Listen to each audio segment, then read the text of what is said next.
Hello everyone, I'm going to continue this fantastic series of Daf Yomi, page number 45 of Masechet Avodah Zara. Now, you can see there's many hills and let's say views of Israel right behind me over here. Is it going to be forbidden to worship hills over here? We're talking all about Avodah Zara. God forbid.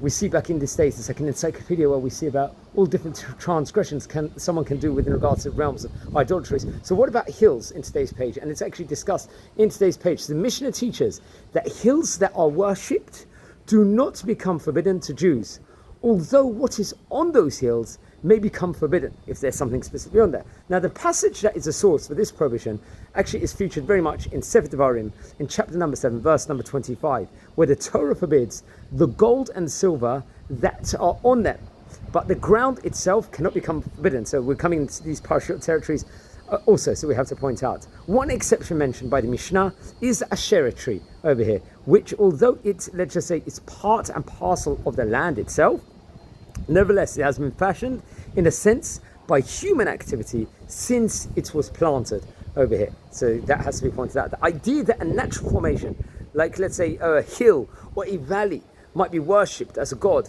is a concept that exists all the way back to prehistoric times. Rabbi Adin Steinsaltz says, when pagans actually worship such things and sacrifice them. Now, one example, let's say early example of this, was a cult of the Baal Hermon that worshipped the Mount Hermon and whose cultic activities lasted into the Mishnaic times, respectively. Occasionally the cult would worship an idol or statue that was related to the geographic place, while to other cases the worship would be focused on the place itself, like on Mount Carmel it could have been, which was worship with no associated idol over here. This is what's related over. And we can add on also, according to Rashi, the great commentator, the reason that we distinguish between the hills and what is the hills is because in the natural form the hills cannot become let's just say cannot possibly become Avodah Zara.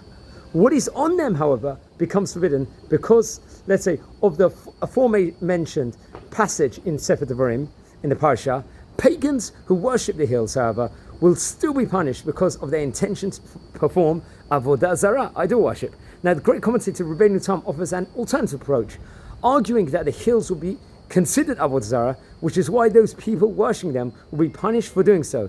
The rule taught by the Mishnah is that although the hills are considered Avodah Zara, they do not become forbidden. So this insight from using Rav Adin Steinsalt's excellent notes using the OU website, and watch the Daf Yomi every day for some inspiration. So wishing you all a fantastic day, friends.